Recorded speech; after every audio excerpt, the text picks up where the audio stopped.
EPS के pensioners को मिलेगी 7,500 पेंशन, श्रम मंत्री का भरोसा। ईपीएस 95 राष्ट्रीय संघर्ष समिति और ईपीएस 95 पेंशनर्स के लिए यहाँ पर खुशखबरी आ रही है। ईपीएस 95 राष्ट्रीय संघर्ष समिति की मासिक बैठक कानपुर में हुई।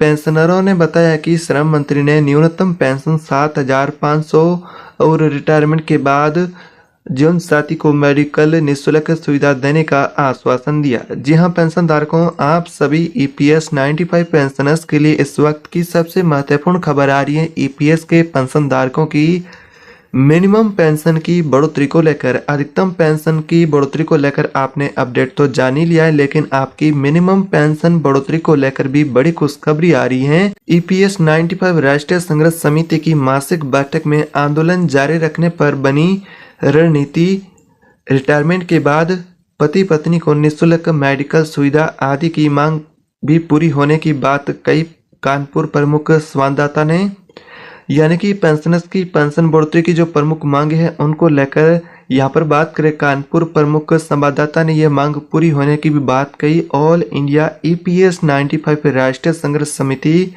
कानपुर मंडल की मासिक बैठक रविवार को रावतपुर बस स्टैंड में हुई थी। इसमें शामिल हुए पेंशनरों ने कहा है कि श्रम मंत्री ने 13 अक्टूबर को नई दिल्ली में 5 सदस्यीय प्रतिनिधि मंडल से बातचीत की। सीबीटी की बैठक के पहले इन मांगों पर चर्चा होना संघर्ष के सफल होने का परिचायक है। जल्द ही न्यूनतम पेंशन 1,000 से बढ़ाकर 7,500 प्रतिमाह करने समेत 4 सूत्रीय मांगों पर फैसला होगा। इसका आश्वासन भी श्रम मंत्री ने दिया है। प्रांतीय अध्यक्ष ओम शंकर तिवारी ने बताया कि नई दिल्ली में हुई सीबीटी मीटिंग के पहले आश्वासन दिया गया है कि न्यूनतम पेंशन 7,500, महंगाई भत्ता, मेडिकल सुविधा, रिटायरमेंट के बाद यानी कि पेंशन भोगी उनको दिया जाने की मांग जो पेंशनर्स की है उसे अब पूरी होने की बात कही गई है।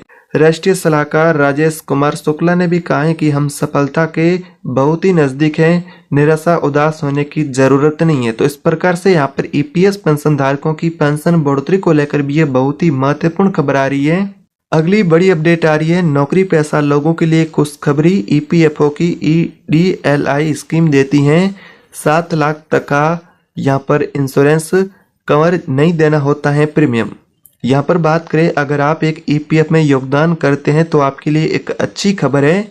ज़्यादातर लोग जानते हैं कि ईपीएफ रिटायरमेंट के बाद आर्थिक सुरक्षा देता है, लेकिन बहुत कम लोगों को ये भी जानकारी होती है कि इसी के साथ ही आपको फ्री में लाइफ इंश्योरेंस कवर भी मिलता है। यह कवर ईडीएलआई यानी कि employ deposit links insurance scheme के जरिए आपको इसका लाभ यहाँ पर दिया जाता है। इस स्कीम के जरिए अगर किसी कर्मचारी की नौकरी के दौरान मृत्यु हो जाती है तो उसके परिवार को 7 लाख मिलते हैं। इसी के लिए कर्मचारी को कोई एक्स्ट्रा पैसा नहीं देना पड़ता है। तो ईडीएलआई स्कीम क्या है?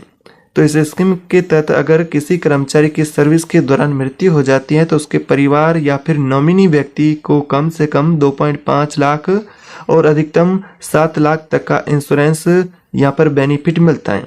इसके लिए कर्मचारी का कोई अलग से योगदान देना नहीं पड़ता है। नियोक्ता कर्मचारी के योगदान का 0.5% हिस्सा हर महीने इस स्कीम में जमा करता है। तो इस प्रकार से कही तो ये भी आपके लिए बहुत ही फायदेमंद है। कैसे मिलेगा इसका अधिकतम फायदा? इंश्योरेंस की अमाउंट तय करने के पिछले 12 महीनों के पीएफ बैलेंस और वेतन को ध्यान में रखा जाता है। अधिकतम लाभ का कैलकुलेशन 35 गुना औसतन मंथली वेतन आपका प्लस पीएफ का 50% के आधार पर की जाती है। इसलिए कर्मचारियों को सलाह दी जाती है कि जो वे अपने ईपीएफ खाते में नियमित योगदान करते उन्हें यह ईडीएलआई स्कीम का पूरा फायदा मिल सके। 10 साल की नौकरी पूरी होने पर क्या मिलेगा पेंशन, आपको जाने। नए नियम के अनुसार आप अगर 10 साल की नौकरी कंप्लीट करते हैं तो आपको पेंशन कितनी मिलेगी। अगर आप भी एक ईपीएफ में योगदान करने वाले ईपीएस के पेंशन धारक हैं तो आपको पेंशन कितनी मिलेगी, ये जानना बहुत ही महत्वपूर्ण है। सैलरी पाने वाले कर्मचारी के लिए कर्मचारी भविष्य निधि संगठन ईपीएफओ सिर्फ एक बचत योजना नहीं बल्कि उन्हें रिटायरमेंट सुरक्षा का भी एक अहम साधन भी उनके लिए होता है। हर महीने आपकी सैलरी का एक छोटा सा हिस्सा उतना ही आपका नियोक्ता पीएफ फंड में जमा करता है। ज़्यादातर लोग इसे केवल एक मुश्त राशि के तौर पर देखते हैं, लेकिन इसका एक महत्वपूर्ण हिस्सा कर्मचारी पेंशन योजना ईपीएस में भी जाता है, जो कि भविष्य में हर महीने पेंशन देने का काम करता है। 10 साल की नौकरी छोड़ने के बाद आपको ईपीएस के बारे में जो कि आशंकित रहते हैं, ईपीएफओ के नियमों के अनुसार पेंशन पाने के लिए न्यूनतम 10 साल की सेवा आवश्यक है। यदि आपकी कुल नौकरी 10 साल से कम है तो आप पेंशन के लिए पात्र नहीं होंगे। वही 10 साल या उससे अधिक नौकरी करने वाले कर्मचारी जो कि रिटायरमेंट के बाद पेंशन के लिए हकदार बन जाते हैं। इसका मतलब यह नहीं है कि नौकरी छोड़ते ही पेंशन मिल जाएगी। पेंशन का दावा तभी किया जा सकेगा जब आपकी आयु 58 साल पूरी आपकी होगी, लेकिन वर्तमान में नियमों के अनुसार देखें तो ये काम आप 40 साल या पर जैसा कि उम्र में आप छोड़ते हैं नौकरी तो फिर आपको पेंशन नहीं मिलेगा। लेकिन अभी के वर्तमान नियमों में बात करें तो आप 50 साल की आयु से भी पेंशन के लिए अप्लाई कर सकते हैं, नहीं तो फिर आपको पेंशन मिलेगी जो कि आपकी आयु 58 साल कंप्लीट होने के बाद। तो इसका मतलब है कि चाहे आप 40 की उम्र में नौकरी छोड़े, चाहे आप यहाँ पर 35 की उम्र में नौकरी छोड़े या फिर 30 की उम्र में, आपको पेंशन तभी मिलेगी जब आपकी आयु 50 या फिर 58 साल कंप्लीट होगी। ईपीएफ और ईपीएस में पैसों का बंटवारा, आपकी सैलरी का 12% ईपीएफ फंड में जाता है और कंपनी भी उतना ही योगदान देती है। इनमें से 8.33% ईपीएस में जाता है तो रिटायरमेंट के बाद पेंशन के लिए आरक्षित होता है। बाकी 3.67% ईपीएफ खाते में भी जमा होता है, जिसे घर खरीदने, बच्चों की पढ़ाई, शादी या फिर मेडिकल इमरजेंसी में भी निकाला जाता है। तो मासिक पेंशन कैसे तय होती हैं, जो कि आप सभी को पता है। आप पेंशन के लिए जो फॉर्मूला है आप सभी पेंशनर्स के लिए, मासिक पेंशन बराबर पेंशन योग्य वेतन गुणा पेंशन योग्य सेवा भाग संतर देने पर जो आपका फॉर्मूले से पेंशन बनती है।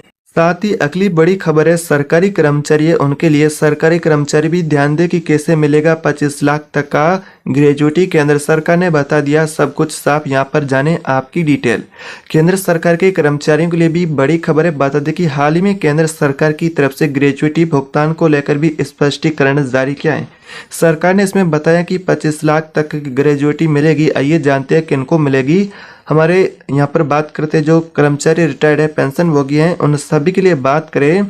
पेंशन एवं पेंशनभोगी कल्याण विभाग DOPPW ने एक आदेश के जरिए स्पष्ट किया है कि केवल वे केंद्र सरकार के लोक सेवक जो कि केंद्रीय सिविल सेवा पेंशन नियम 2021 या केंद्रीय सिविल जो सेवा राष्ट्रीय पेंशन प्रणाली के अंतर्गत ग्रेजुएटी भुगतान नियम 2021 के अंतर्गत आते हैं, उन्हें अधिकतम 25 लाख तक की ग्रेजुएटी मिलेगी। सभी संस्थान या फिर कर्मचारियों पर लागू नहीं होगी बढ़ी हुई ग्रेजुएटी सीमा।